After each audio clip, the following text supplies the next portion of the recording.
Hi, I'm Johnny. This is Johnny Likes, the show where I talk about movies that I like.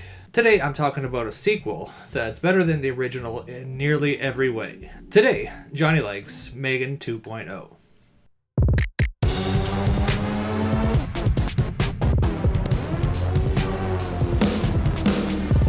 You tell him, Johnny.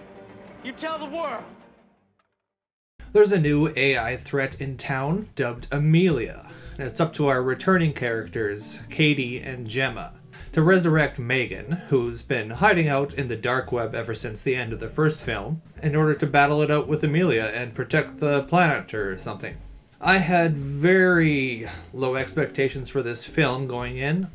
I hadn't seen the trailer, didn't know the plot, nor did I feel the need to. I'd seen the first film, I was kind of amused by it, and I thought I had a pretty good idea of what to expect from this movie. I was wrong. I was completely wrong. This movie was so much better than I expected it to be. It was the rarest of sequels that actually not only lived up to the original, but surpassed it. It surprised me, and it just kept a smile on my face basically the entire movie. And the biggest surprise to me was that it wasn't a horror movie in the least. Right out the gate, it starts off as a spy thriller. The CIA is watching an operation on the outskirts of the Iranian-Turkish border, where we see Amelia go rogue and kill off a whole bunch of terrorists in John Wickian efficiency, including knocking a guy's head straight off in comical fashion. This mostly set the tone for the rest of the film, and this lets you know that it's going to be something a little bit different. And by the time Jermaine Clement finishes his first scene, I was completely on board. I thought that mixing up the genre ratios was a super smart and unexpected move. The first M3gan was like 60% horror, 20% comedy, 20% sci-fi, something like that. And this one is 60% action, 30% comedy, and 10% sci-fi. The horror is completely gone. And that tweaking worked for me, as I think that M3gan 1 took the killer doll premise to pretty much as far as it could go given the PG-13 constraints that they had going for them. And it seems as if the filmmakers were well aware of this, and instead of taking the easy and off-traveled route of the unnecessary sequel where it's just a retread of the first one, they actually put some effort into it to try and do something interesting and different. Well, different in that it wasn't just a retread of the first film. We've seen the kind of spy action film like this 1,000 times. And we've even seen the assassin cyborg or assassin robot several times before as well. So it's not original in the least, but it was still a lot of fun to see them hit all the required story beats. In this one, M3gan's now the good guy, which seems like a no-brainer. Let the audience root for her and her understandably hesitant besties. They can team up together and take on the real mean girl, Amelia. And M3gan wasn't even an anti-hero either. M3gan's now just a straight-up good guy killing bad guys, protecting her friends, I guess? So this movie has a lot of influences, but one of the biggest and oddest ones that I kind of saw was Austin Powers, of all things. Oh, groovy, baby. Yeah.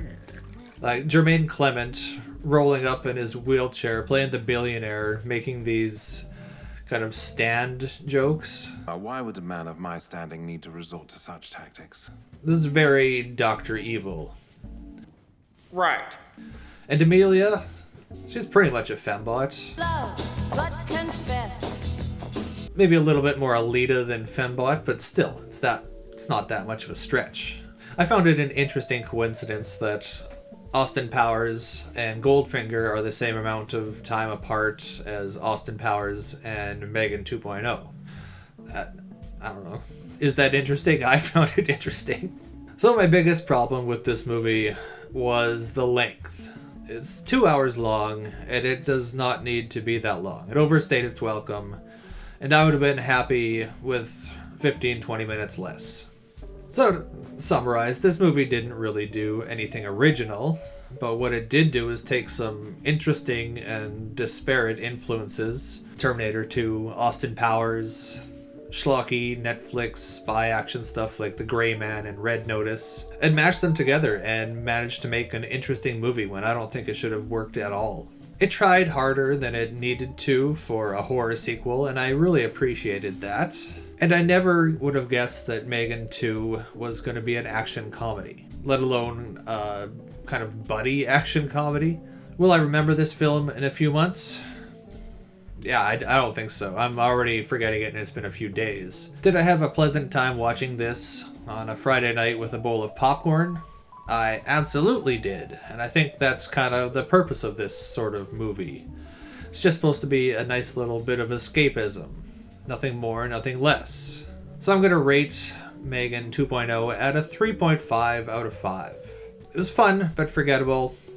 I think I'm giving it a little bit more slack because I didn't know it was going to be an action comedy, and that just amused me that they went that route. You can let me know your thoughts on M3gan in the comments. Thanks for watching me talk about movies for a little while, and you can tune in next time to see what else Johnny likes. Like and subscribe? No. No? No like and subscribe. Relatively painless, I hear. Don't like and subscribe, you guys, whatever you do. Oh no, too painful.